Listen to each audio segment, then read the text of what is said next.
Welcome back to the Pesky Report, episode 492, presented by Beyond the Monster. I'm Jordan, joined by Jack and Brian. We got the full weekend crew here for a little bit. Davey Martinez and Mother Nature really wanted to throw a wrench in our plans here, but great series for the Boston Red Sox, taking all 3 games in our nation's capital on this 4th of July weekend. So now they've won, 6 of 7? Going back to the end of the Jays series, I want to say. And obviously, after the hideousness of what was game 3 of that Red series, really nice to bounce back and really beat the brakes off of a shitty Nationals team. Like, they killed them. Like, don't let the 6-4 series finale fool you. That was like watching the varsity team beat up on the freshman team. That was really some nasty work. I'll throw it to you, Jack. Just some overall thoughts on the series before we start getting into some game by game action here. I mean, what's encouraging about this series is that this is a team that the Red Sox are more talented than, and they finally just put their foot down against a bad team and said, you know what, we are better than you guys, and we are going to just exploit that. Like, it feels like this team, going back the past couple seasons, has really struggled against bad teams. Like, we obviously had, the Oakland stuff last year. We had the Angels to this point this year. When Milwaukee was scuffling, we got them right. I mean, we split with the White Sox on this season.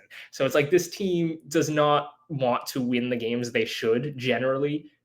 They went down to DC 4th of July weekend and they blew them out 3 games in a row effectively. I understand the final was fine today, but it was never in doubt. So, I mean, I'm encouraged.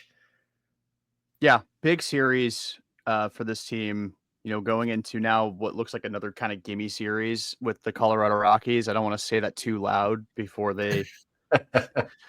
maybe they hear me and they're like, oh yeah, you're right, we can let our foot off the gas, like they do every time they seem to face Colorado. Some weird shit happens when they face the Rockies. But yeah, this was, like you said, real take care of business series. They went down on a holiday weekend and treated it like a business trip as opposed to a celebration, like a nice little getaway, and just kicked the shit out of the Nationals. Like, and they're finally over 500 again. Yep, they are back. They are back. I can't wait till it's like 3-2 Rockies in the 6th of game 1, and I get to see Pod on Lansdowne tweet the hands of that meme that they keep posting every time they hit 500. Brian, just some of your overall thoughts on this series. Yeah, it's nice to see them do what they do when no one's looking and people are playing MLB The Show and you're beating up on these shitty teams. You're like, all right, like this is what you expect against a team like the Reds. And it was just nice to kind of finally just beat a team and keep beating a team. How many games have we seen 11-2 and you're like all excited and then they shit the bed the next game? Has it rained more Saturdays in a row, or have they lost more Sundays in a row? We've done this podcast. Like, what's worse? Like, if you like to go out on Saturdays, you've had a shit year. If you do these podcasts on a Sunday, kind of had a shit year up till, recently, So it's kind of like, it's nice when everything kind of goes to plan. And it's just nice to see some of these guys hitting. And then we're getting some positive news out of like some of these rehab guys, and some of the pitching has been better. It really comes down to just, the offense is nice now. They're not dropping the hammer one night and the next night they're just shitting the bed. I mean, I know this team barometer wise, it's not really good, hey, how good are we? But you got to beat these guys, and then this Rocky series, you got to take care of business too. Yeah, and like, to the Red Sox pitching staff's credit in particular, the last couple of series, you've gotten some really good young players that you've gotten to face, like studs, not guys that are going to be good, guys that are going to be good, but also are actively nasty. Like Ellie, I think went 2 for 13. I know he drove in had a key RBI single in the series finale of the Red Series, but they kept James Right Wood at after bay. Dave O'Brien was saying all the stats about how he had been stopped. Yeah. So in typical Obi fashion. And then, James Wood this series, CJ Abrams didn't do much of anything this series either. Like they've kept some good young players at bay lately. Like that's how you beat up on teams you're better than. Like I still think they're a better team than the Reds, even though record wise, that's not the case. And then they're obviously leaps and bounds better than the Nationals, especially when you don't have to face Mackenzie Gore. Like that helps a lot when you're facing what's his name, Shinsuke Ogasawara or whatever his last name is. I now I know why Lou Merloni didn't want to say it. He kept calling him by his like if that's Mackenzie Gore in the series finale, a whole different ball game there. But I kind of still want to avoid going game by game just because there's just some overall storylines that have come out of this series that I think are really fun to talk about. And obviously, since Jack's got to bail in half an hour, I want to get to kind of the juicy stuff of what's come out of the last 3 games and then really the last few weeks. I'll let you give your thoughts on this first, Brian. Just honest question. You can give a quick answer or you can go in depth. Is Ceddanne Rafaela an all-star? Maybe not, but like also I'm like really the Trevor Story love, now is a real thing. Like he has more RBIs than Abreu, which I'm like, holy shit, I didn't realize that. He doesn't hurt the team, but is Rafaela defensively an all-star? Yeah, okay. And then he's got another home run. Was it today, right?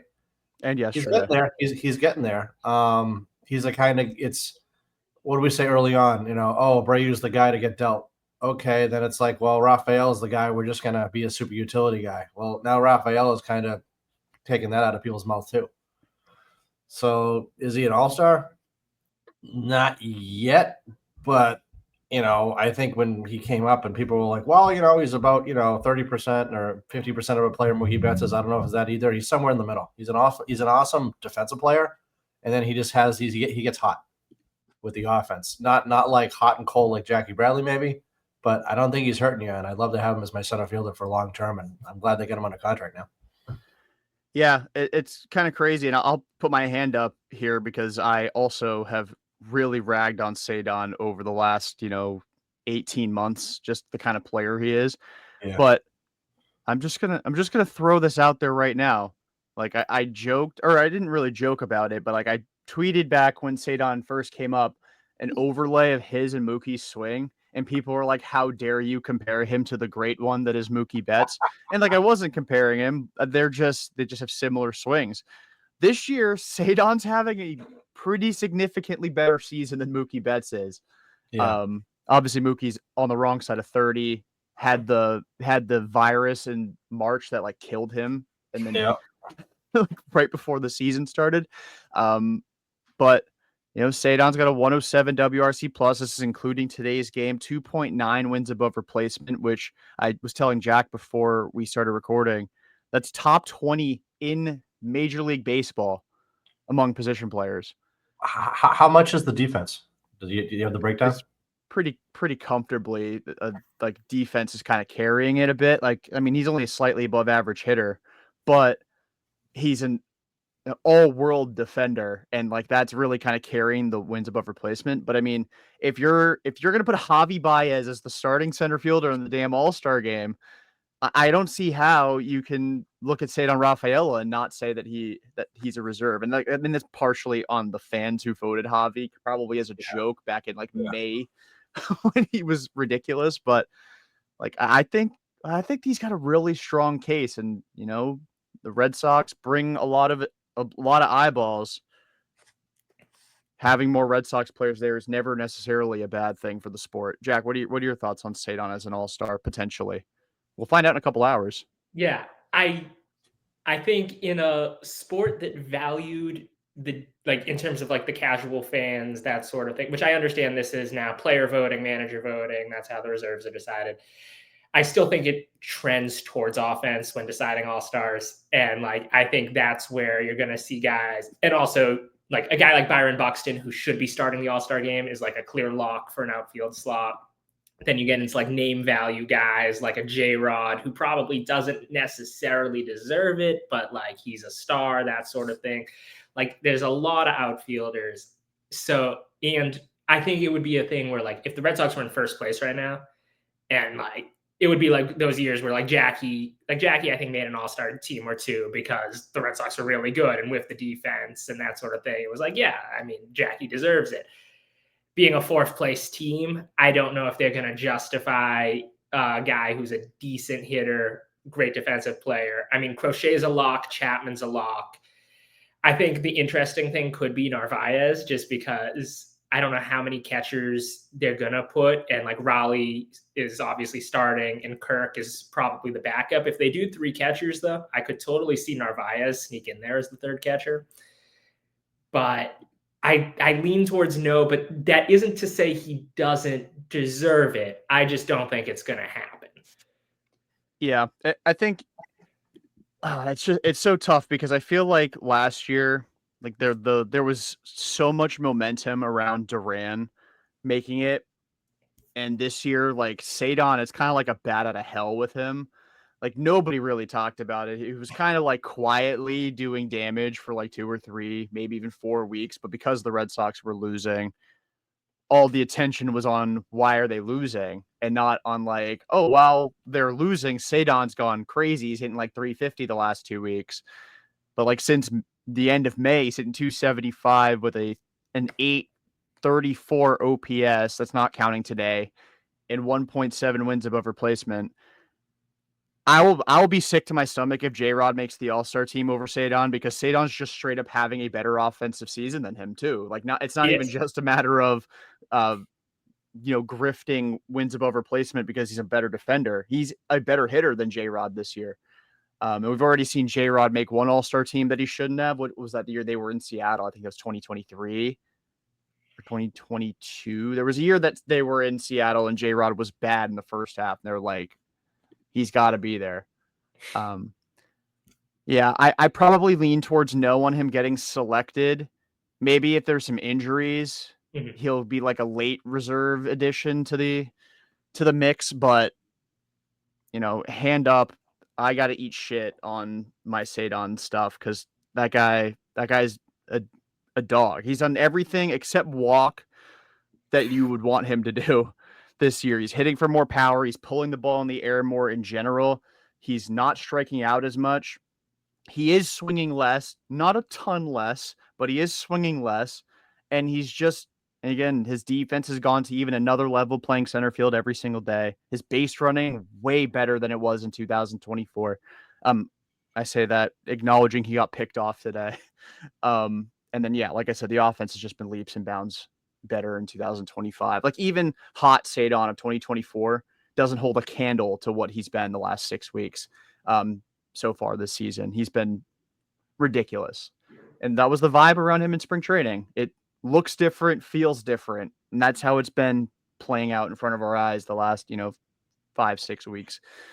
And he's carrying this team with Trevor Story, just like we all thought coming into the year. Got the star bats with Casas maybe being healthy all year, but nope, Trevor Story and Ceddanne Rafaela and Narvaez are the dogs that are carrying this team back into postseason contention. I think they're a game and a half out with a big 7-game stretch here. Moving on from Ceddanne to a guy that everyone wanted to put in prison back in May. Trevor Story also had a big series. Most of the damage in game 1, but he did homer in game 3, had another hit. I think drove another run in game 2. He leads American League shortstops in home runs and runs batted in. And his OPS starts with a 7 again. I did not think we'd ever get back here. Trevor Story, if he was just bad in May, like just bad, not the worst player to ever exist, just a bad baseball player in May, he might be an all-star this season. Like counting stats wise, he's right there. And again, leading shortstops and home runs and runs batted in. I mean, obviously he's not going to hit 330 with a 900 OPS the rest of the year. We did the same thing in April. But is he more the player he's been since June 1st? Or are we about to have another month at some point this season where we want him shipped to Siberia? Like, I can't deal with such violent highs and lows. Jack, what do you think on Story? God, I hope not. Like, I can't do this again. Like, and I think, especially now that Meyer is in the majors, it will get really, really, really awkward if he is doing that again, because and if the team is struggling, because there's going to be a big push to, let the kids play. And you have options at second with Romy, with Toro. Like, if Story goes through a bad stretch, it's going to get awkward again. But I hope the truth is at least like somewhere in the middle. Like, I'm totally fine with Trevor Story having the weirdest 2020 season ever. Potentially 30-30 if he really gets crazy. 30-30 is on the table. It's doable. It's not likely, but it's doable. And like, if he's going to hit, 260 for the season, and his defense has gotten better over time as well as the season has progressed, I'm totally okay with that. And we could even potentially get into does he think about opting out? I don't think so, but it at least becomes like something people are going to say. He's not going to, but he could be a trade piece in the offseason that, a team could at least have interest in, versus May's Story, where no one is touching that at all. Yeah, I think he's owed $50 million the next 2 years. Yeah. So not the worst. Especially if you eat part of it. Luxury tax wise, $23.3 million the next 2 years.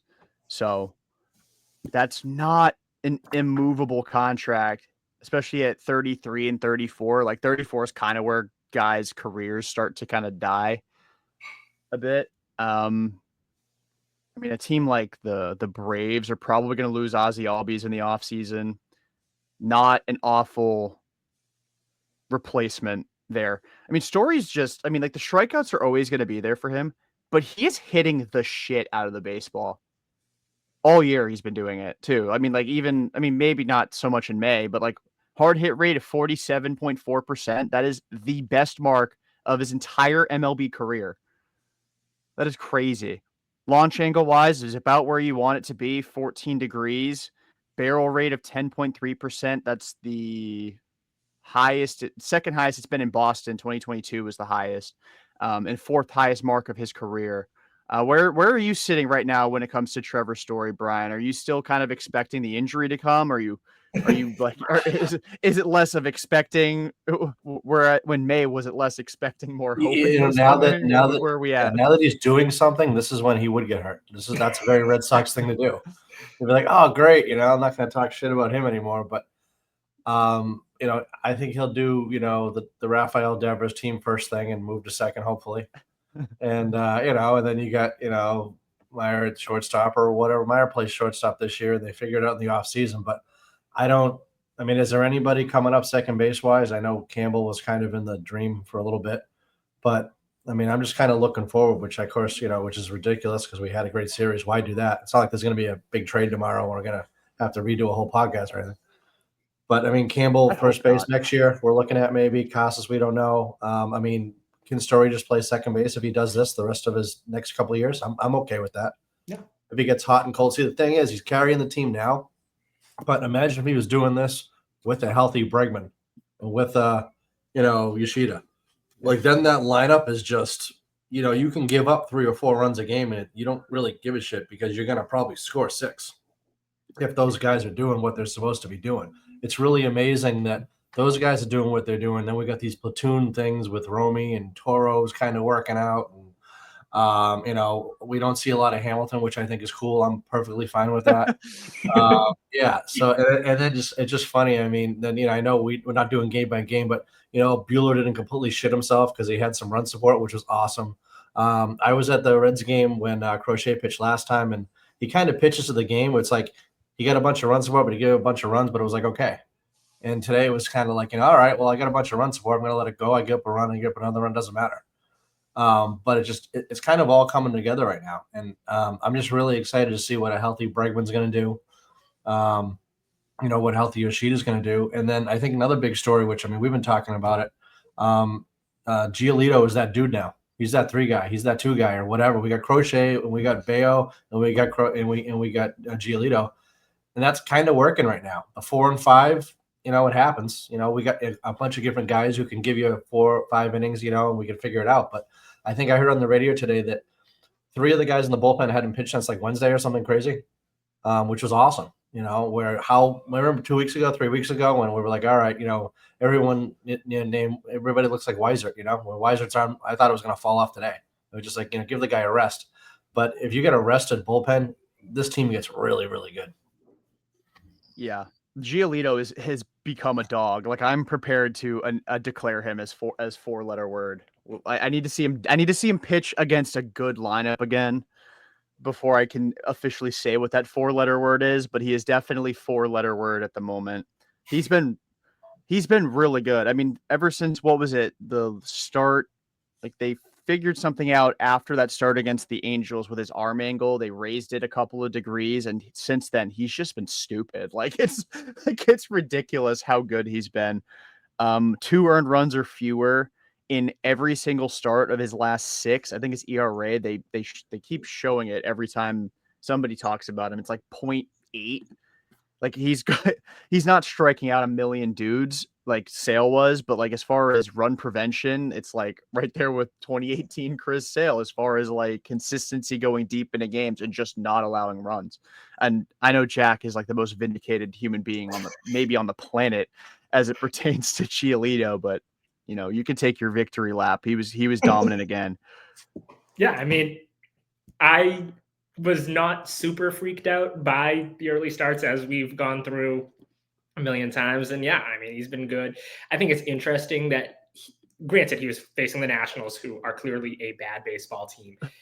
He only got 2 of 24 whiffs on the changeup, and it somehow worked. And so against a good team, I don't think 2 for 24 on the changeup, that frightens me a little. But I mean, he's making it work. And, he's just pitching well. He gets the Rockies next. The Rockies out of Coors, like, lovely. So, I mean, that might be the softest lineup he's faced all year. So, I mean, if he wants to keep this rolling into the All-Star break, and we're having serious conversations about him being a low-end to potentially even better with the way he's been pitching, that's great. Because if you can get a middle of the rotation guy, or if you feel confident in Dobbins is going to be back, or Fitz shows signs, like, the rotation isn't a disaster at the moment, and neither is the lineup. And it's kind of the first time this year where I can kind of say both those things. So I can work with that. Yeah. And somehow it's after the Devers trade. Where like, everything isn't a disaster. I noticed you didn't mention Tanner Houck when you were talking about starters. Yeah, I that was intentional. That's not happening. One more rehab start from. Hey, he looked good in Double-A though. He looked really good in Double-A. He looked very good. So would you? No, I would not. I promise you, I would not. Jordan looks great in Portland. Fantastic in a Sea Dogs jersey. Yeah. This is including his Angels start where he gave up 7 in an inning and 2/3. His ERA is 2.15 in his last 8 starts. He's 4-0 as just overall in those outings. He's gone at least 6 in 6 of them, and at least 7 in 3 of them. So he is giving them length. He's getting, he's not necessarily striking out a bunch of dudes, but I mean, he has the 10 strikeout game against Seattle, struck out 7 against the Nats, 6 in his 7 shutout innings at the start of this little stretch here against Baltimore. So he's been really good. I thought that, like, if there was ever a game to just let the man, like, stretch him out, if he gives up another run, who cares? I would have loved to have seen Giolito get through the 8th inning, but whatever. Especially if you're going to pitch Garrett Whitlock in a 10-run game. Like, that, come on. Like, please. He's been great, though. And yeah, Buehler was also fine in game 2, and like compared to where he's been, fine is like 2021 Walker Buehler. Like, you know, I think he only had like 2 strikeouts in the game, navigated through traffic all day. Ironically, Jarren Duran made like a play to save his ass, which is something he clearly has a beef with Garrett Crochet because he loves not making plays for him. Yeah, just a good series, you know, all around, other than kind of the bullpen today. And I guess Crochet wasn't sharp, but I mean, he was so good for 6-7 weeks with the team completely dogging him every time out that like he's earned the right to have a couple shitty starts in a row and not get like screwed out of a win. It's also crazy that that Reds game was his first win at Fenway. Like how did it take that long? Yeah. But they just don't want to help the guy. Yeah, and that was his probably his worst start of the year at Fenway, Right. too. I mean, like the Mariners start's probably the only one really in contention. I will say, like, I'm moderately concerned about the workload a little bit. Like, I'm not, but I'm hashtag nudicing the workload on him because, I mean, again, he leads the league in innings pitched. He only had like 5 whiffs today across the entire start, which, I mean, he still struck out 7 because he's that guy. But, you know, 2 times out in a row where he really didn't look that sharp. First time since April that he's had a couple of starts in a row where he just didn't really look like an ace.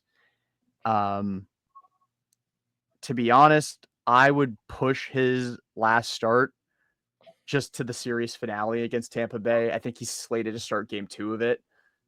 Just have him start the series finale. So Aaron Boone can't be tempted to use him in the All-Star game. Like he still gets the selection. I'm sure it's an honor to pitch in it, but like let's just not do it. And Aroldis Chapman just officially got named to the All-Star team, as did Garrett Crochet, as per the Red Sox Twitter account. Ceddanne next. Ceddanne next. It's a shame that we didn't start the hashtag Ceddanne to All-Star game thing like we did with Duran. But yeah, I mean, overall, what, they're 47 and 46 or 46 and 45 right now. So finally back up over 500. Do we think they will hit pyramid again this season? It's always possible. It's them. I mean, I think this Rockies series is a gift right now because there's no excuse not to get a sweep. Granted, they're the Red Sox, so they'll probably lose one of them. But lose by 10 runs tomorrow, you think? 10-2, they'll lose tomorrow, what do you think? Well, it is Austin Gomber on the mound, so. Christ. Oh, well, shit. All right, then. Well, you didn't say that, so. I mean, no, so I'm saying it's going to happen because he's dog shit. Like he's terrible, which means they're going no to hitter, perfect game. Right. Yeah. The thing that freaks me out is it feels like Tuesday could rain out, and then it's a doubleheader on Wednesday, and then they split it. It's definitely going to rain on Tuesday. I work like 4 days a year in the summer, and Tuesday it's going to rain, so I've already made plans that I'm not going to work on Sunday. Tuesday, because I know it's going to rain. Yeah, like it feels like it's going to rain, and then like it's going to be a doubleheader on Wednesday, and Cora will punt half of it. Yep. But if you want to go to the game at 1 o'clock, because of all the tourists in Boston right now, you can definitely go to that game on Wednesday at 1 o'clock because nobody will be there tonight. Nobody will be there. Yeah. So just hopefully they can take care of business. I don't want to do the stupid 500 thing again and then be a game under, 2 games over. I can't. Yeah, because this was about, I mean, they're long overdue compared to years past where they just go nuts and end up like 9-10 games over. Now I'm like holding out hope here that this means that they're going to be good in the second half because we haven't seen that in a long time. Like, I don't even think they weren't even good in the second half of 2021. Like, no, not really. It's like 2018 was like the last time they had a good post All-Star break. I think they were like maybe 3 or 4 games over 500 in 2021. So like they were not bad, but they weren't good. And they get a tough stretch coming out of the break. Oh yeah, because they get the Cubs, the Phillies, and then back to Fenway for the Dodgers. So those are three very good baseball teams. Yeah, the pitching matchups are going to be very interesting to see how they do it out of the All-Star break, because I mean they could, in theory, start Crochet the series finale against the Rays and then bring him back on the 18th against the Cubs the first day out of the All-Star break. How often does somebody start 2 consecutive games? I feel like it happened like last year or 2 years ago, because I remember seeing a tweet about it, that it was like the first time it had happened in a long time. I kind of would do that because, like, I feel like I mean, you see kind of how the Rockies series goes, but I feel like it is very important for morale to go into the break with a win and then come out of the break with a win. Like, I don't feel as good as Bayo and Giolito have been. Like, Garrett Crochet is still another level above them. So it's like, that's a great way. It's like, it's almost like, bleeding the clock dry to end the first half of an NFL game, so you get the double score. Like, that's kind of what I'm hoping the Sox do. But I maybe they don't mess with anything and push Crochet back, and they just let him start on regular. Part of me also and then is bring like, him out. Not to get like too meta brained, because it ultimately doesn't matter that much. But part of me would almost be looking at how Philadelphia is setting their rotation too, and be like, can we get Crochet the Wheeler day if we're gonna be facing Wheeler during the series, to give us our best odds on Wheeler day? And if that is a thing, but also like, I don't want to wait 4 games if he's starting that like series opener. But if he's pitching the first game out of the break too, I want Crochet pitching the first day out of the break so that they match up in the series finale. Yeah. Because that could be a rubber game for sure. Right. And you definitely want to take that, especially with the Dodgers coming up after that. And on the flip side too, if they don't start Crochet the day out of the All-Star break and he starts, let's say, game 2 of it, which I think is what it would be as far as rest goes, it'd still be one more day. But then you get him game 1 against the Dodgers, and setting the tone of that series is gigantic as well. Because last year that was the beginning of the end for the Red Sox. Was facing the Dodgers. Do not let Brennan Bernardino pitch in that series, please. I beg. He will pitch every game of that series. It's Brennan Bernardino. Shohei Ohtani is going to come up to bat like in the 7th inning, and Bernardino is going to be out in the bullpen like game 6 LeBron against the Celtics with the Heat. He's going to be just staring maniacally from the bullpen. But yeah, I mean, it's a gauntlet out of the break. Like, you're talking, no matter how these last 7 games go, those 9 out of the break really, really could make or break what you do at the deadline. Because let's just conservatively say they just win both series, so they go 5-2 here in these last 7. That puts them what, 4 over 500, and they come out and in those first 9 games they go 3-6. Like, it completely negates it almost. And I mean, you get the Twins right before the deadline, but are you still going to buy? Because at that point, you'll have Bregman and Yoshida back, and Tanner Houck, and and you won't have Jaron probably, or maybe it's the last days of Jaron. Yeah, Jack, did we ask you what you think what the return for Duran is, and what do you think the best fit is? Were you here for that? We talked. Jordan and I did about Phillies. Yeah, I said this the other day in like the group chat, because one of my friends who's a Phillies fan, we were kind of doing the Duran chat, because he's like, yeah, I know they want him. Like, and he's not like plugged in or anything. He's just a big Philly guy. But he was like, yeah, I think he could look something like Mick Abel and Otto Kemp. And if Dombrowski offers that, oh my God, like you take that immediately, because it's a high upside right-handed power arm. And Kemp's a versatile utility type guy who's right-handed, fits right into the Robin Romey school of Alex Cora favorites. So I would take that in a heartbeat. I know there was yet another San Diego wants him report. I still struggle to figure out what a San Diego package looks like, because it's a buy move, and they're not going to deal one of their good arms in a buy move, because then you're worse than you started. So we'll see. I think the Mets are also going to be in on him. Like, hopefully there's just enough teams interested in Duran that it does drive up the price. And generally the deadline has been a seller's market as of late due to, the expanded playoffs. And if it's a seller's market, even if you're a good team and you are buying and you can get high value for Duran and even flip maybe something you get for Duran for a pitcher or for, if they want to go get a first baseman, I'm not feeling an overwhelming need to right now, honestly, but you can get creative for sure, or it gives you assets for the offseason, make a big swing if Acuna finally gets fed up with the Braves, or we'll see where we are. Well, Jordan, what's the deal with Acuna? Is he like their version of Devers where he's just a diva and he bitches and there's all kinds of issues? Because I mean the talent's there, but like why do they want to move him? What's the deal? I think he just hates Brian Snitker. Like I think that's really that's Yeah, really all it boils down to. You make it work with that guy, but I mean that's what opposing teams of other fans have told me about Devers. Like, how did you fuck that up? Like, what happened? It's like how do you let it But Acuna is a guy like when healthy should be plug and play. The salary works. What, they got 2 years left? So I mean it's not crazy money. More. What's that? There might even be more on it. I remember that extension was stupid. Yeah, but I mean it's not a lot of money, and I mean I don't know if they want to move on from him because they're Atlanta and they're just even cheaper than the Red Sox somehow. I don't know. Acuna is signed through 2028. So, well, at a 17 next million year guaranteed, and then 17 mil club option in 27 and 28. That's a sick deal. I mean, I don't know anybody that wouldn't take that, from an ownership standpoint, but I don't know what they would want. I don't know if they want a guy like Duran because he's a lot cheaper. I don't know how that works. Think it's that. I don't even think there's really any smoke behind the idea of the Braves trading Acuna. It's just a matter of if Acuna asks out, like that could get really ugly.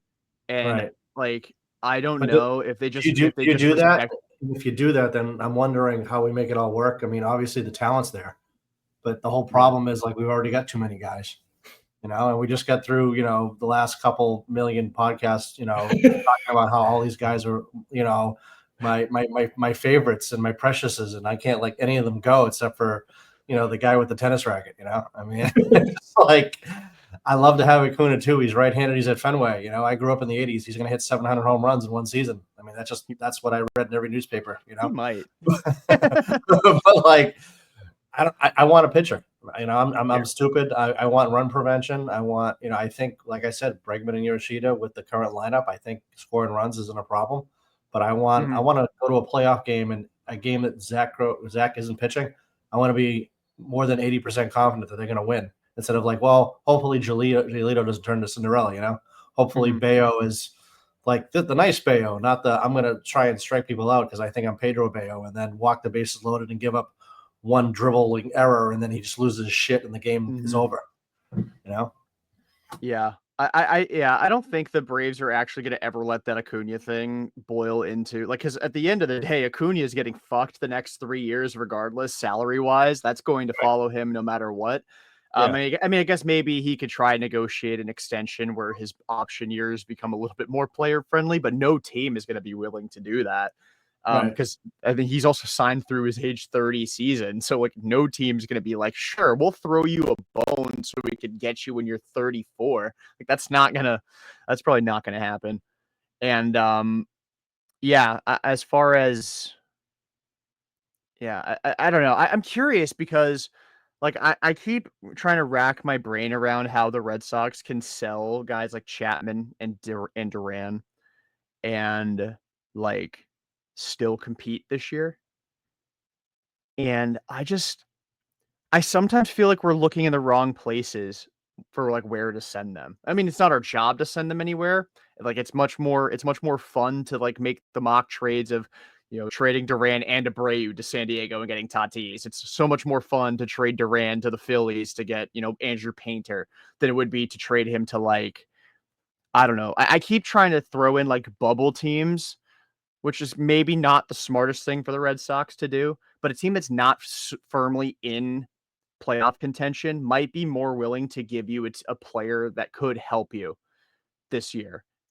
Because I don't really want to get more prospects. Like more prospects is great, but like for this team, wouldn't you rather trade like somebody like Duran or Chapman for somebody who could be good this year and like help you get to the playoffs?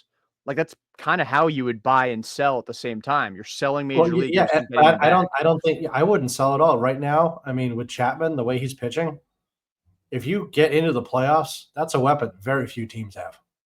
And it's just like, we brought this up a million times. Baggage aside, the guy is having a career year. And I kind of like how Corey used him today, because it was like, all right, this is the meat of the lineup. I need to get these guys out. I need to get to the ninth, I need to get through the eighth. And he came in, and I love it how he takes something off of his fastball and throws 99 and has pinpoint control. It's like, well, I'm going to dial it back a little bit. But then his breaking pitches, though, I don't think enough people talk about his slider and his split. I mean, those are really, really big improvements to his game instead of just trying to throw 106. And he's throwing the two seamers. So like when you were at the game, when you go to the games, there's sinkers because it's all two seam fastballs. He has so much movement now too, instead of the four seam fastball, which is straight as an arrow. But he's such a weapon.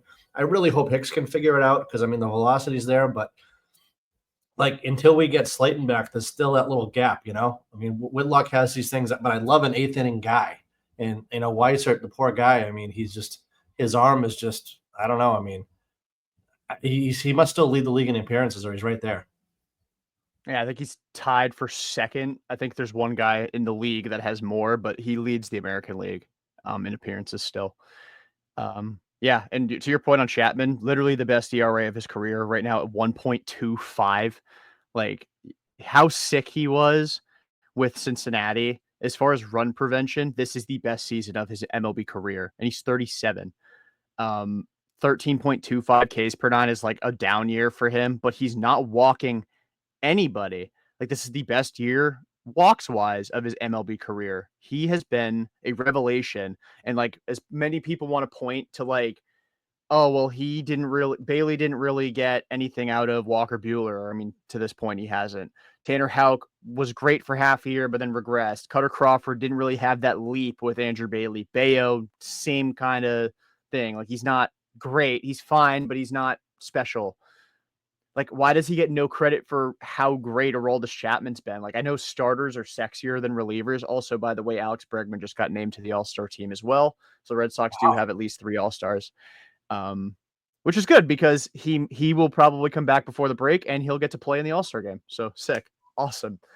But yeah, it's tough. Now, what is your wish list for the Red Sox? Because Jack said before he had to leave that he's not necessarily too keen on bringing in a new first baseman because of how well Toro and Romy have played. Yeah. Which really lowers the offensive additions you can make to this roster. What is your wish list? Not necessarily player wise, just like positionally. I mean, positionally, I just think that, I think they got it under control, but I think that if Bregman's in the All-Star game, he's pretty much ready to go. Like I said, I'm a Yoshida DH guy. I'm all good to go. I want a pitcher for Durant. I don't know what kind of pitcher. I don't know how it's going to be, but I just want a little more cushion. I want, I'd really like them to see maybe get a little bit comfortable and maybe, put Crochet, they can rest him, maybe skip him a start. Because you're right, the innings, it could be an issue. And I don't know, has he reached his innings limit as far as, has he pitched more innings this year than he did last year already? Or is he getting close? Right? He is getting close. Last year he had 146, I think. Right now he's at 120. Okay, yeah. So I mean, he's, I know that, remember with Tanner, he was great, and then he hit that kind of, that part in the season where he just was never the same again. I don't think that's going to happen with Crochet, but I want Crochet pitching in October. So do whatever you got to do. Like, I hate to have him pitch 5 innings and take him out because it's almost a wasted start, and then you got to use the bullpen. But if you get that off day after his start, then I would totally do that. But I definitely want more pitching. And then as far as like, any other additions, maybe like another bullpen arm, or maybe Hicks can maybe Hicks can turn into that arm. I don't know. But I need one more arm in the bullpen until Slayton comes back. So yeah, the bullpen is definitely an interesting point of contention for this team, because I feel like talent wise they have a very good bullpen, but like Weisert's been run into the ground. We already saw Bernardino get run into the ground, and now he's started to kind of pitch his way out of that. Like he was really bad in June. I think his ERA was like 12 that last month. but he's looked pretty good so far in July. Alcala's looked good, but they're not going to use him in leverage of like important games. Like maybe if they have to against Colorado, because Colorado's a bad team, they throw him out there, see how he responds to it. Hicks, they've been kind of avoiding him like the plague. I think today was only his third appearance, and he wasn't great. He got the save, but he wasn't special by any means. It's going to get interesting. They should probably add to the bullpen. I don't know if I would love to see Murphy get some high leverage opportunities. Like he's really kind of pitched, and as far like workload wise, like he's starting. He's going like one every 4 or 5 days.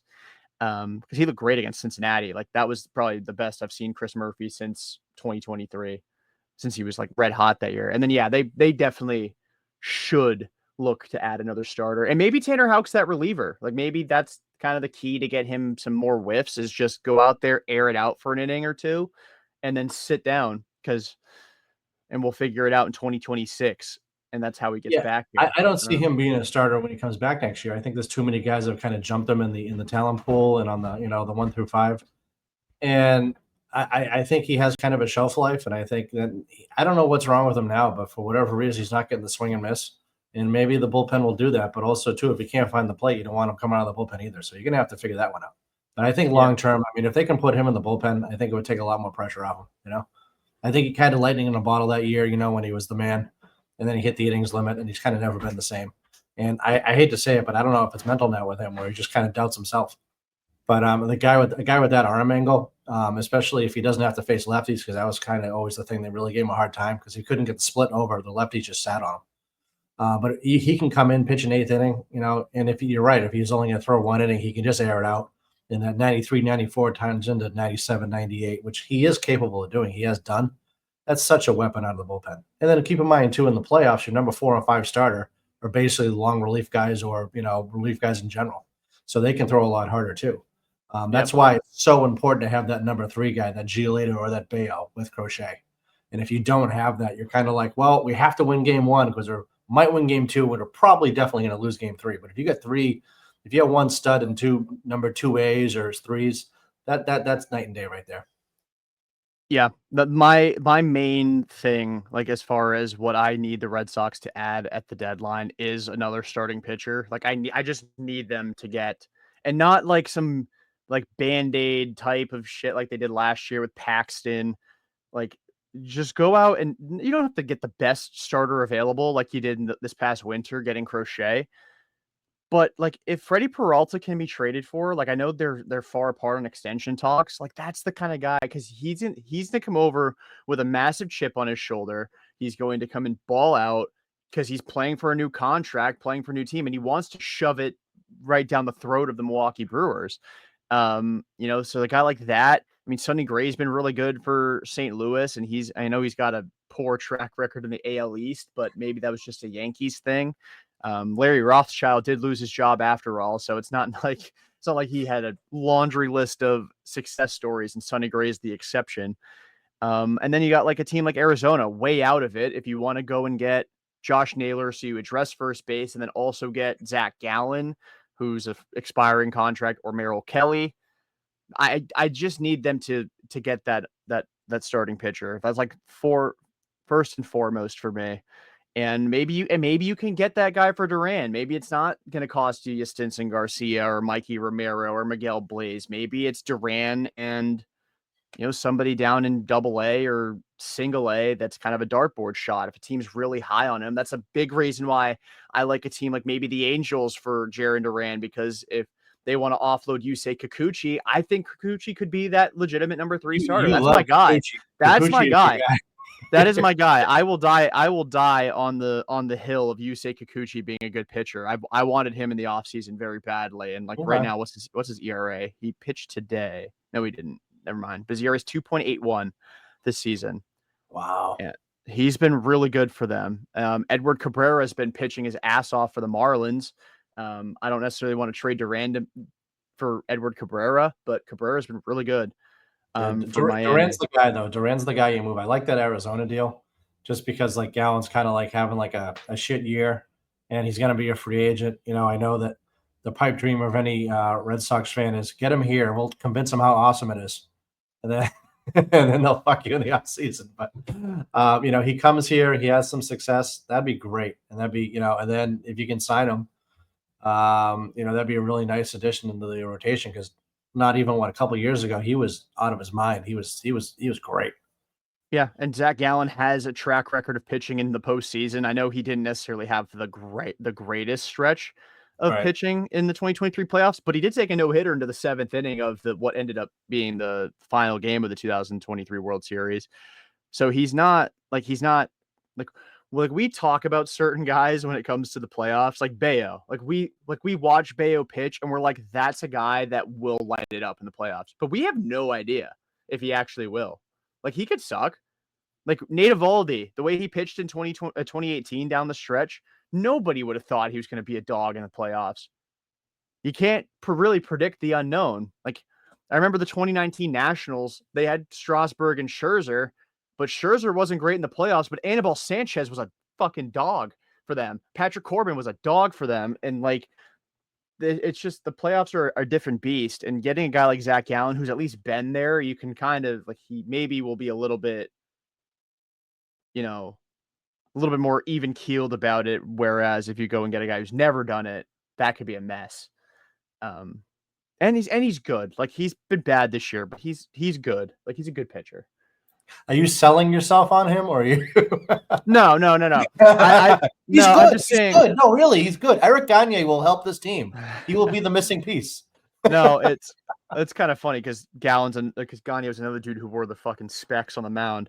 No, I'm not selling myself on Zach Gallen, but I do think getting a guy that has some postseason experience would definitely do them some wonders. I mean, honestly, like Merrill Kelly is another guy who was even better in the 2023 postseason. But a team like Arizona may be like not buying, but they could use some outfield help. Lourdes Gurriel, I think, is a free agent after the year. They have Corbin Carroll, but Alec Thomas isn't exactly great. Jake McCarthy's not great. Now, center field at Chase Field is gigantic, so Durant's probably still stuck in a corner there. But that's the kind of guy that I think I spent a couple years out there. The Arizona market would actually really love a guy like Jarren Duran as far as what like, do we do though, game. Jordan? I just need a detailed answer about it. What do we do if Jordan, if Jarren goes off and turns into 2024 Jarren Duran? Like, are we fucked? Like what happens all of a sudden? He just becomes the man, and then like, are we trying to figure out how to tell Yoshida that he can't rehab anymore? He's gonna take another pause. Like, tell me exactly. It's a good problem to have, but right now Duran is the guy to move, I think. But like, if he starts playing good, I mean, it can help you, but it's going to get to a point where you can't get rid of him if he's going to do otherworldly things. You know what I mean? I just think we're at the point where Duran's gone. Like, I just think that's going to be the case at the end of the day. As far as Masa's concerned, like he's gonna be back this week. I think Cora basically all but confirmed that this series Yoshida's coming back, and he's been fine on his rehab. I mean, he hasn't really hit the ball with much authority, but he's driven in like 3 or 4 runs. I think he's got an OBP of 350 during his rehab assignment. A lot of ground balls because he is Masataka Yoshida after all.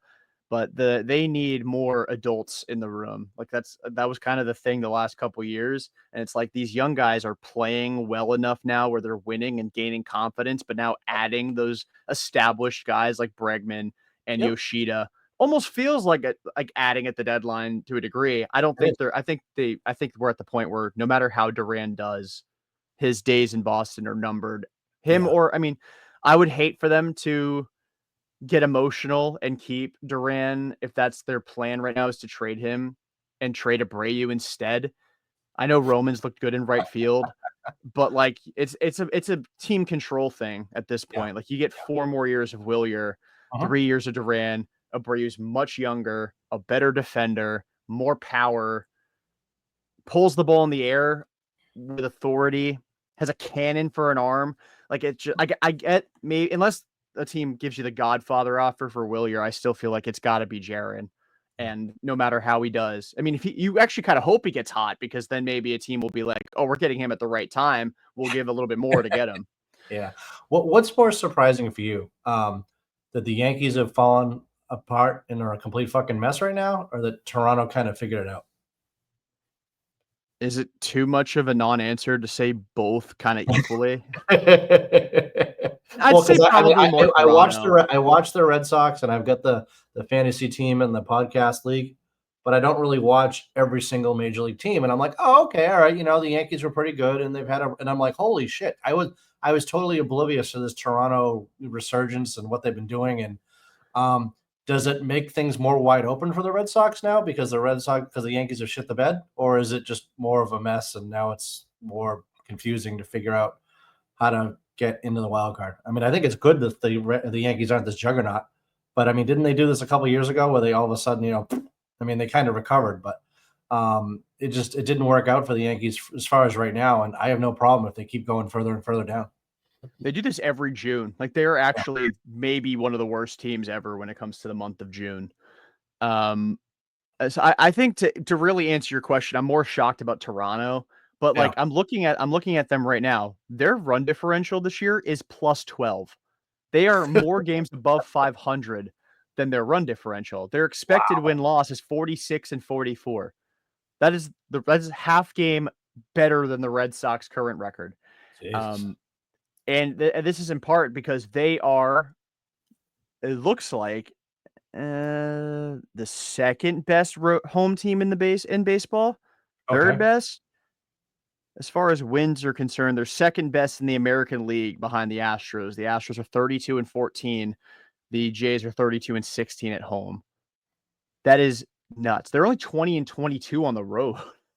Wow. They have won 8 straight games, and don't worry, their road record will probably get better because their next series is against the White Sox. But yeah, I'd say probably more shocked about the Jays. I didn't think the Jays were going to be good at all. I wasn't really in love with the Yankees, so I'm not necessarily shocked that they're playing poorly. But I'm definitely more shocked about the Jays being nasty than I am about the Yankees kind of falling off the way they have, because June's been so bad. I mean, it's July now, but like they just won their first game this month. They were 0-5. They got swept by the Jays and lost the first 2 dramatically to the Mets. So okay, here's another question for you. Gun to your head, don't cheat. Who has better pitching this year on paper, the Dodgers or the Red Sox? the Red Sox. Really? No, but like, you know what I mean? Like, is everybody healthy? Is like that's the yeah. like, Well, that just reality 2025 here. Like, I just looked at the run differential, and it's like we've given up less runs than the Dodgers. I'm like, holy shit. I think like the current state of the Dodgers, their pitching staff is a mess. Right. Like if we're putting everybody healthy, I would take the Dodgers. I mean, hard not to. They have Ohtani, Yamamoto, Snell, Glasnow, but like Snell hasn't pitched in ages. Sasaki's hurt. Same with Glasnow.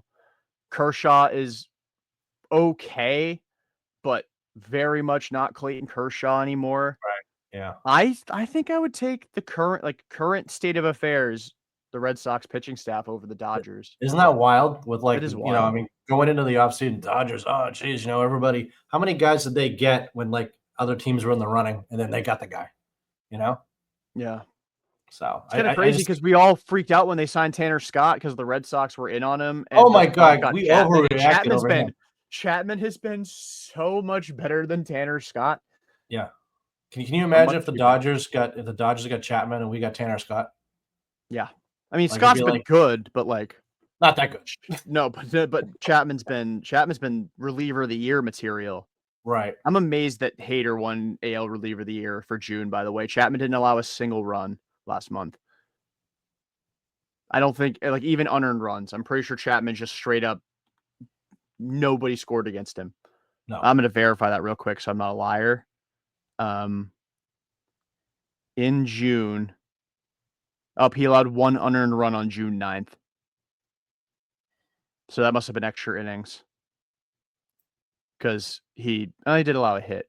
Yeah, he's allowed 1 run and it was unearned since May 28th. That is stupid. Like as good as Chris Martin was, like Chapman's doing it while also striking out 15 guys per 9 and walking less than 1.5. Well, that's the thing. Yeah, it's just I like I said, I mean, I know the guy, that's going to pass and whatnot, but I would just bring him back every year until you get somebody to replace him. It works. It seems to work here. It's a weapon. And, at 37, I mean, eventually the well's going to run dry. Eventually he's not going to have it anymore.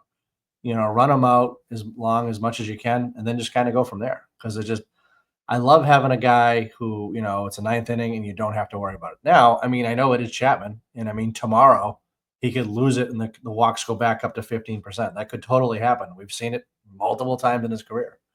I mean, I remember in 2018, it's like, hey, we got Kimbrel. I'm like, holy shit, we have Kimbrel as our closer. How the fuck are we going to win a World Series with this guy?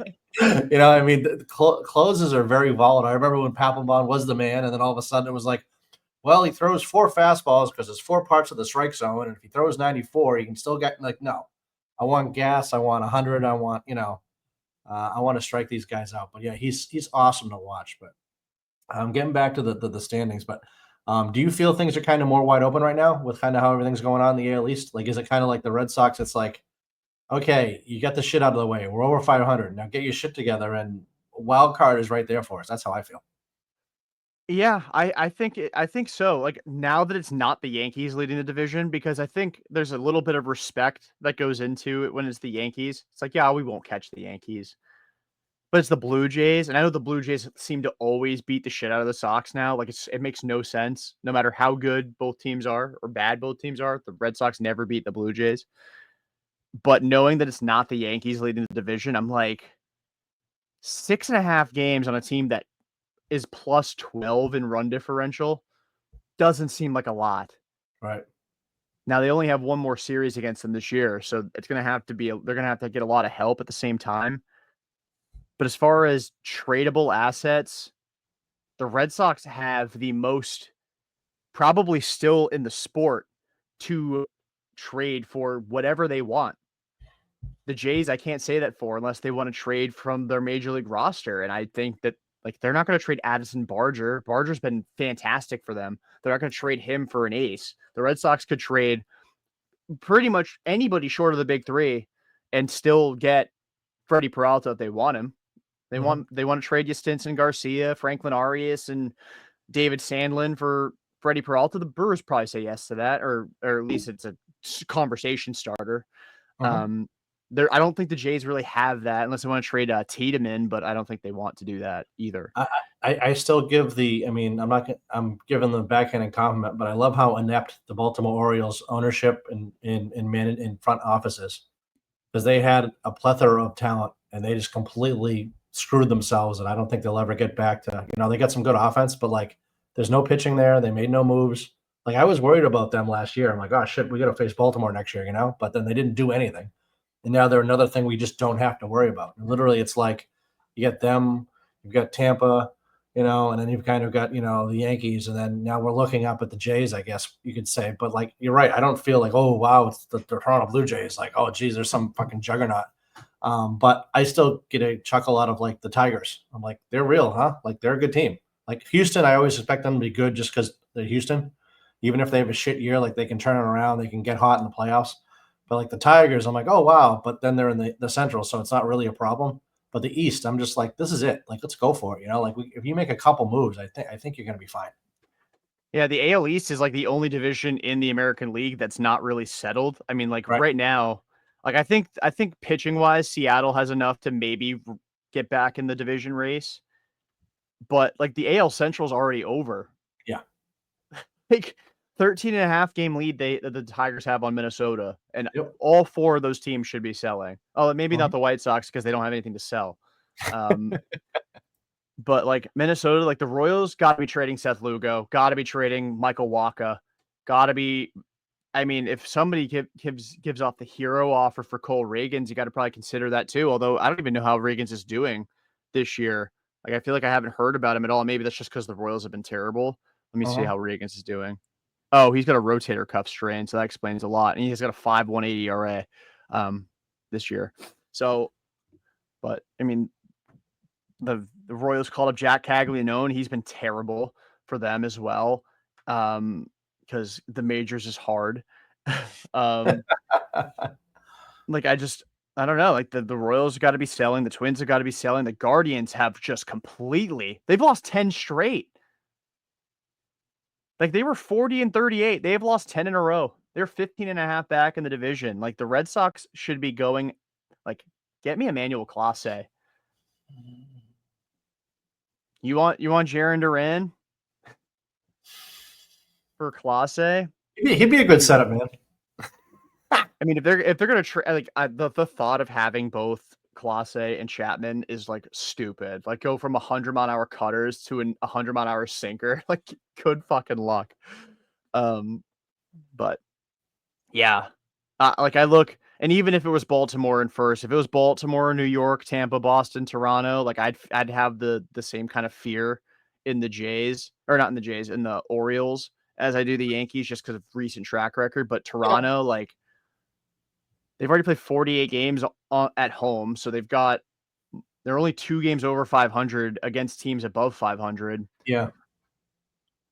I still kind of fear the Rays more than Toronto.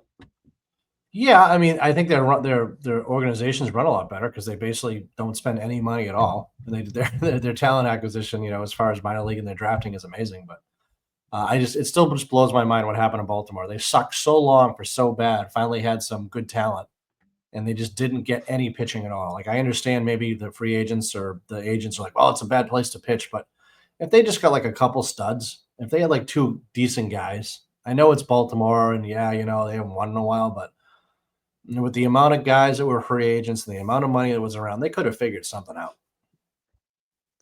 Yeah, I mean, you do also have to sell people on the idea of living in Toronto, or not Toronto, Baltimore. Yeah, I don't think you could do sucks. that to anybody. Yeah. If you've ever been to a Baltimore Orioles game, the park is beautiful, but we'll just leave it at that. Yeah, and like I think sometimes teams like that get a little arrogant when they find success with like diamonds in the rough specifically. Like last Yeah. year they had Albert Suarez was pitching like crazy. Like he was so good last year. This year he's only pitched 2 2/3 innings for them. But Right. last year he was great for them.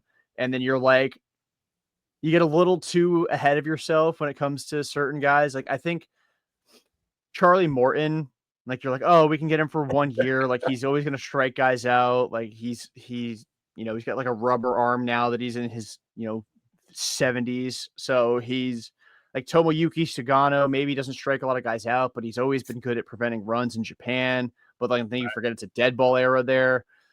And like you kind of trip over your own dick a little bit when it comes to signing guys, and you're like, we could have probably gotten.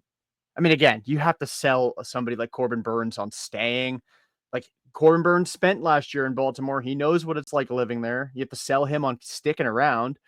Yeah. Max Fried, you got to sell him both financially and long term. And then also, it's difficult to bring in guys when the young core isn't even like locked in long term. And Adley Rutschman, maybe not necessarily playing like somebody you'd want to keep around long term, but that's a dude you use the number 1 pick on. And he's got 2 more What years left. What I hear from you, Jordan, though, right? Of all the teams in the American League East, I mean, I know, we love the ownership here and we love the GM and the president and everybody. We talk so glowingly about them. If you're, I don't know, a fan, or you could be a fan of any of those teams outside of, just jumping on to 27 championships, whatever the fuck you want to do. But I think the Red Sox have the best future out of any of those teams in the East right now. Yeah, and I think the one team other than Boston is the Rays, and that's just because they spawn in with like dudes who throw 100 with ridiculous breaking stuff. Like it's either the Red Sox or the Rays. Yeah. Like, I mean, the Yankees position player development is really good. Yeah, we love it. Whitlock was a great addition. Narvaez, he developed great in the Yankee system before we got him. Yeah, but I mean, like I look at the Rays and they don't know how to be bad. They just don't know how to be bad. Like they got Danny Jansen playing well ish this year. I mean, like he's hitting for power again. Like Yeah. Jose Caballero has been good. Brandon Lau has dipped back into the fountain of youth. He's got 19 home runs. Like Junior Camanero's a demon. Jonathan Aranda's hitting 315. Like they just don't know how to suck. Yeah. So I guess I honestly, I mean, the Red Sox have the big 3. Yep. So that's really kind of doing the heavy lifting there. But if they only had 2 of those 3 guys, I'd be hard pressed to not pick Tampa Bay for the best future of the American League East. Yeah. I just look at Tampa Bay as, yeah, they might have their management might be better than ours, but there's no hope that they typically would at least make an effort to sign a free agent, like a big guy, because you're not going to go there. And then on top of that, like if a guy is the man, they won't sign the guy long term. In theory, I mean they could, but just the Red Sox have the more resources to do it. I mean the Red Sox are still crying that they're oh geez, that's a lot of money, that's a lot of money, but we know they're going to spend money. And I just kind of I kind of like I see they're a 500 team with a great closer. They're a 500 team with 3 All-Stars. Is that what you said? I mean, that's pretty good. That's really good, So I think for the first time this season, I think that before the Devers trade, that was kind of the high point for me. And then we kind of had 3-7 after that. I think was that the record? I don't know exactly what it was. Yeah, I think 4-8 is. But I think I'm kind of back up now, especially with Giolito pitching the way he's been doing. We got 3 All-Star guys. We've been beating the shit out of these shit teams. I feel good again. And then we got a series against the Rockies. I think you're going to take a few of those games as well. I think after the All-Star break, though, then reality is going to set in. We're either going to be ready or we're going to kind of show what kind of team we really are. Yeah, if you want to go back to before the Red Series, the Red Sox had 13 games left before the All-Star break, and I feel like you kind of have to be 9-4 in those 13. And you've done yourself a favor because you're 5-1 right now. So you go 4. I mean, and now going 4-3 feels like you did a shit job. You have to win this series. Like winning 6 in a row, very difficult. But you have to win this series against Colorado. And at worst, split with the Rays. So that would be 4-3. Ideally, you can win both series and be 5-2 at worst. But again, if you go 9-4 over the final 13 games going into the All-Star break, I feel pretty good about where they're at, especially because we know Yoshida's a slow starter. So if he comes back and he sucks for a week and a half, 2 weeks, like we know that good days are ahead for him typically. That's just how he's been as a big leaguer. And then Bregman maybe struggles the first week or two back because he didn't rehab. He's not going to play rehab games if I had to guess. But you know who Alex Bregman is. Like, that it's time. It's winning time. This is when Alex Bregman plays well. I mean, last year he was disappointed in his 2024, but after like mid-May when the Astros were so bad that everyone thought they were going to blow it up, he went nuclear. So he knows what he has to do when the team needs wins. So I feel good about them again. I'm like happy, not satisfied, if that makes sense. Like they're starting to win. And like Roman's playing well. Meyer, at least on the defensive side of the ball, is playing really well. I still think Campbell comes back into the mix at some point this month. And we'll see what they do at the deadline. They still got to trade Duran though. I still think that's got to be the move. And I'm not just being a twerp because he called me out for wearing a Giants hat to the Sox game last week. Do you think one of the reasons he was on Section 10 because they kind of saw the writing on the wall? They know he's going to be gone, and they want to get him on and talk to him, and because I thought that was kind of nice. I mean, I know that that they have the type of access to the team that very few podcasts have, so I thought that was kind of cool. But I think, like you said, everybody I think kind of knows that he's on his way out just because of the numbers game and the time. So it was kind of nice to see him be on a long form podcast and be able to talk to some people, and get some questions answered. Yeah, I don't think it was necessarily about seeing the writing on the wall. I think there was they talked about it a little bit about how there was like legitimate clashing between the two of them, and and I think it was kind of like a smooth things over thing, and like also, but I mean, it was a great interview. Like really, they did a tremendous job with that. That was nice. Yep, and kind of like talked me off the ledge a little bit because I was starting to get really pissed with Jaron every single day. Yeah. And it's not like it was never like, oh, he doesn't care, because that's the one thing you definitely cannot accuse Jarren Duran of, is not caring. Sometimes, like, honestly, care too much.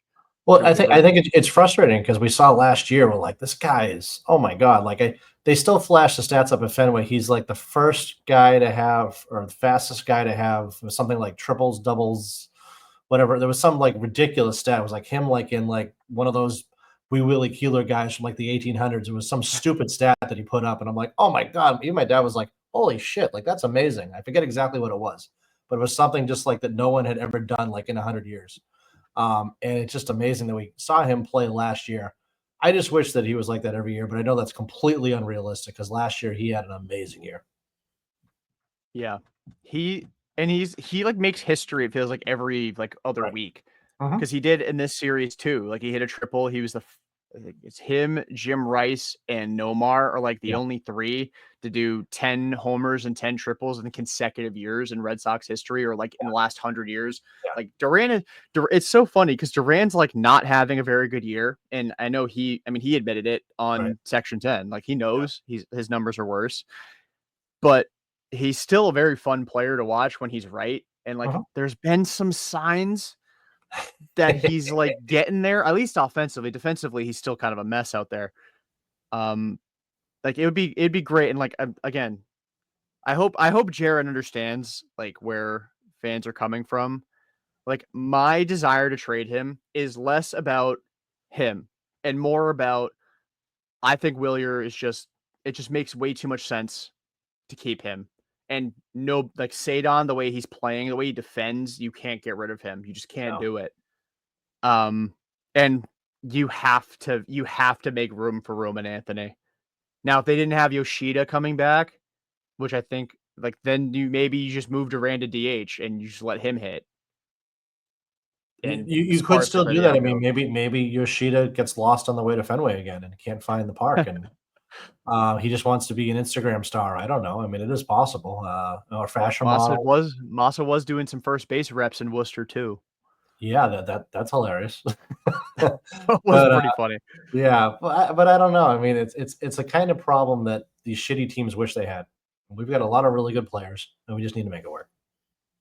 Yeah, I think it'll be an interesting last 7 days of the first half, the unofficial first half. Are you going to any of these games coming up or no? Well, I had a friend that just texted and said, "Any boys down for a Sox game tomorrow night?" Yeah, I'll be there tomorrow night. So it sounds like probably tomorrow night. Yeah, I'll be there tomorrow night. I'm weak, so I'll probably be there tomorrow. All right. I'll be doing the Section 11 podcast. If anybody's curious, you know where to find me.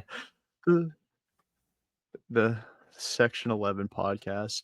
That's right. I love it. Every time you send that, I laugh every time you post that in our group chat. Yeah, I want to do a podcast during the game just to piss people off with Matt, just to be funny. Because I can pull it off. He would do it. Yeah, that'd be fantastic. I mean, tickets are cheap this week too. I may fuck around, go to all 3 games. We'll see how tomorrow goes. If you want to go, but yeah, Wednesday, you won't have a problem. It's definitely going to rain on Tuesday. I'm 100% guaranteed. 105 makeup game. 105 makeup game. You can walk right in. I definitely won't be able to go to that because I've already taken time off of work the last couple of weeks. That they're gonna fire my ass. Yeah, so we may as well get into the series preview. Sure. Here with the Colorado Rockies, they're 19-50 something. 19-50. I'm weeks in the past. 20-69. They're 21-69. So they won today? I don't know. Did they win today? Let's look at their schedule real quick. Yeah, they did 21-69. Did the Colorado Rockies win a baseball? I think they might have. Oh hell yeah! They beat the White Sox 6-4. Good for them. Good for them. Which means they're red hot coming into this matchup with the Red Sox. Scorching. Who have won their last 3 and 6 of 8, 5 of 7, or 5 of 6 rather.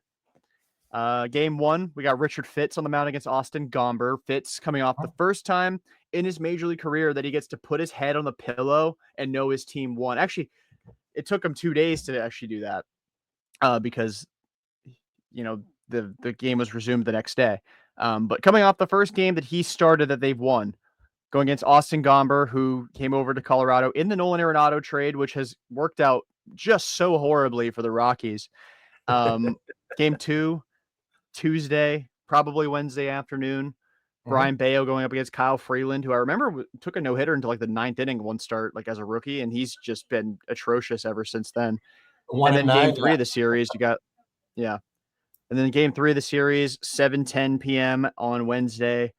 That is Lucas Giolito, who again sub 1 ERA his last like 6 times out. He's been ridiculous against Antonio Senzatella, who is, you guessed it, atrocious. 3-12. Jesus Christ, he sucks. I think 2 of these guys have ERAs over 6. I'm going to quickly verify that. Yeah, I know that 6.57, Senzatella does.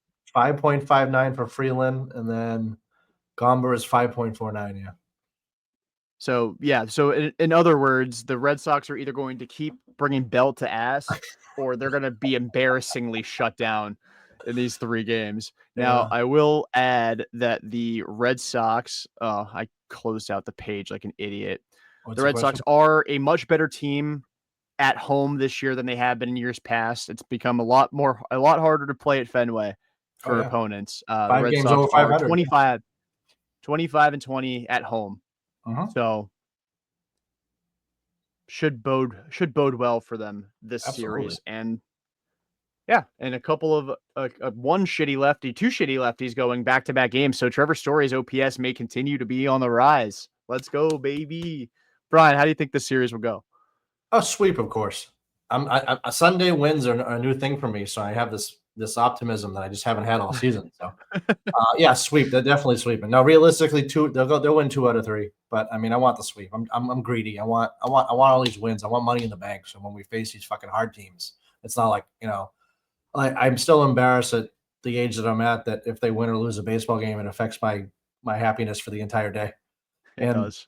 When there's an off day, it's fucking even worse because then you have to wait a whole 48 hours to like feel good again. And like, I understand, it's a baseball team. It's completely unrealistic. I need to get a life, but that's not happening for a long, long time.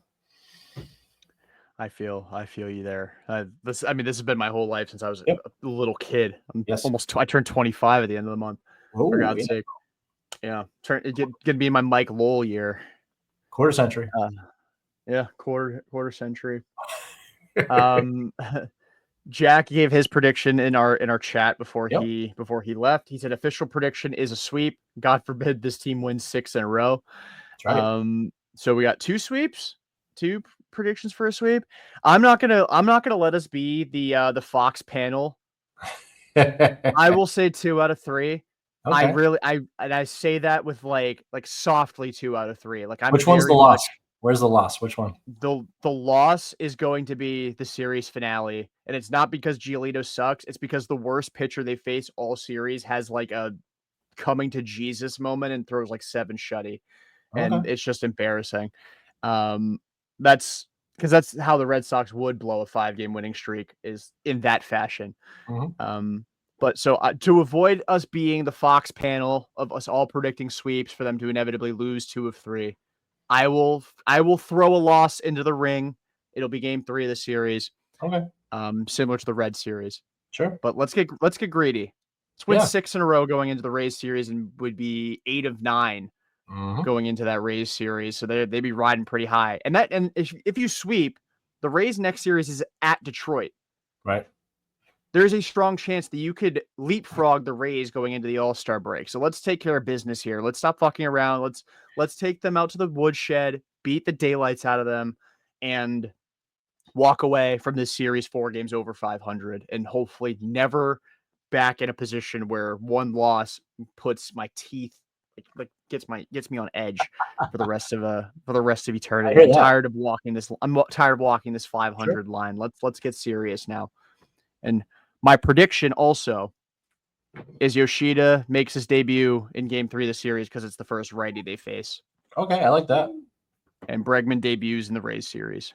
Re-debuts, comes back in the Rays series. Okay. That's my official prediction for the week. Yep, I like it. All right. Yeah. Any final thoughts? No, like I said, I'll be there tomorrow night. I hope they win. Hopefully next time we do this show, we'll be talking about another weekend win. I like this. This is nice. Yeah, I like recording after a win. Yeah. I like doing it. Even when they lose series, if they win that last game, it's like, yeah, they won today. Yep. I'm not as angry. Nope.